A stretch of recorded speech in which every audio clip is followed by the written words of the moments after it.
Uma outra informação: com as novas revelações do caso do Banco Master e o possível envolvimento de magistrados com Daniel Vorcaro, a desconfiança dos brasileiros no judiciário atingiu patamares recordes.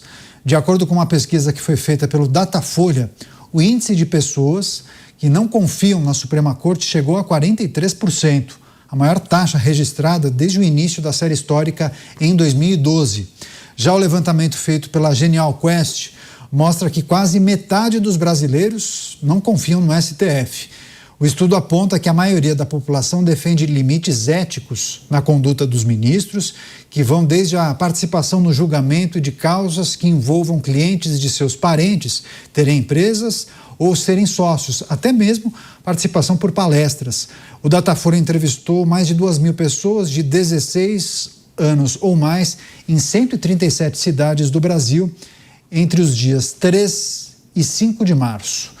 Chamar mais uma dupla de comentaristas. Você, Roberto Mota, o levantamento que foi feito por 2 institutos de pesquisa e ambos apontam um aumento da desconfiança da população brasileira em relação à principal corte do judiciário.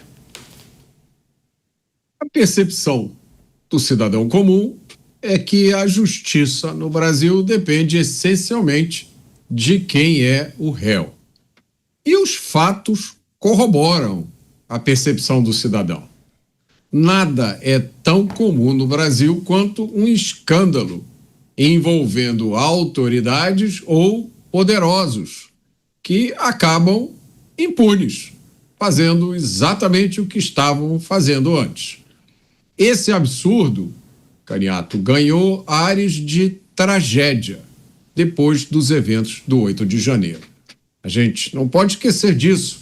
Cidadãos comuns, donas de casa, pessoas de idade, doentes, receberam penas duras, injustas e absurdamente desproporcionais por expressarem, por manifestarem opiniões políticas. Enquanto isso, os escândalos dos poderosos no Brasil continuam acabando em deboche e samba-enredo. Pois é, as revelações do caso do Banco Master e como essas informações acabam impactando na percepção da população a respeito das instituições. E aí o foco no judiciário, Dávila, os brasileiros desconfiando cada vez mais da Suprema Corte brasileira. É isso que indicou o levantamento realizado por 2 institutos bem conhecidos. Bom, Caniato, não é uma percepção, é a verdade. As pessoas estão enxergando a verdade. Quando você tem membros da Suprema Corte envolvidos com essa questão do Banco Master, um dos juízes pediu sigilo quando havia totalmente ligação da sua família com o objeto da investigação, um negócio absurdo. Depois nós tivemos 10 membros da corte que disseram não, ele vai ser afastado da relatoria, mas não existe nada que prova que haja essa ligação. Como não? Ali estão as evidências. Depois um outro membro da Suprema Corte tem contratos milionários com a sua mulher, com o Banco Master. Então, Caniato, é óbvio que isso causa não só estupefação, mas mostra a imoralidade que a corte se meteu.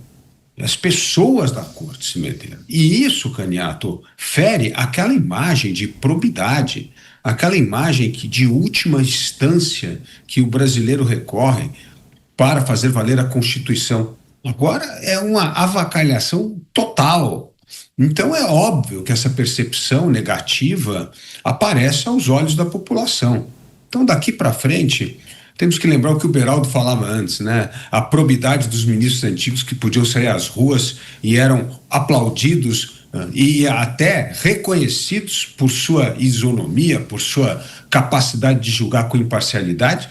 E agora é isso que nós estamos vivendo. A corte que deveria ser corte constitucional se transformou num tribunal político. Pois é, e aí a gente tem que colocar esse outro aspecto também nessa discussão. Deixa eu passar para a nossa outra dupla de analistas, Cristiano Beraldo e Bruno Musa. Mas, Beraldo, não dá para falar que estava tudo muito bem e depois da revelação do caso do Banco Master, tudo piorou. Não é disso que se trata. A gente vem ao longo dos últimos anos e um processo em que a população desconfia ou pelo menos não concorda com uma série de procedimentos adotados pela Suprema Corte, mas a gente poderia até destacar alguns ministros, não vou mencionar nomes, mas esse processo vem se agravando como uma bola de neve.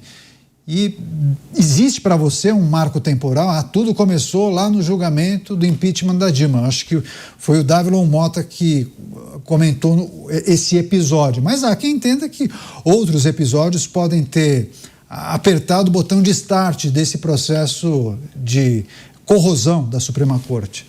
Neto, vamos aos fatos, né? Então, essa é uma pesquisa que é realizada desde 2012. Sim. Em 2012, nós estávamos ali no momento do julgamento do Mensalão, que foi o grande, até então, maior caso de corrupção, malas de dinheiro distribuídas entre parlamentares para que votassem junto ao governo.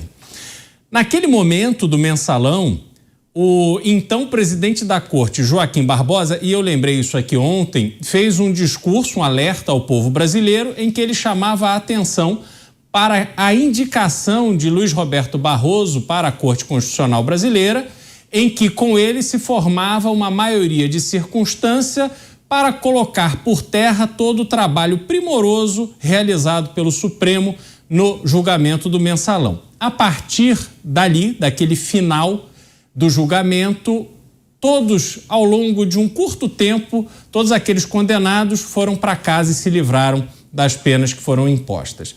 Depois nós tivemos o caso do Petrolão. O caso do Petrolão deu um alento à população brasileira porque o judiciário tomou a frente desse processo de punir corruptos e corruptores, aqueles que eram tidos como intocáveis. Pois bem, vieram as eleições de 2018, o Brasil naquela esperança de uma transformação, e o que acontece na sequência é justamente o oposto. O judiciário brasileiro foi encontrando seus caminhos para colocar aqueles condenados nas ruas de novo. E uma grande decepção se abateu sobre a população brasileira. Depois veio o caso do 8 de janeiro, em que a lógica foi sendo desafiada e pessoas comuns olhavam para aquilo e falaram, olha, aquelas pessoas presas ali no 8 de janeiro, claramente não tinha a menor condição de elas darem um golpe. E aí, isso foi colocando a esperança do brasileiro por terra. E agora nós temos o Banco Master, que é mais um episódio dessa derrocada da credibilidade do judiciário.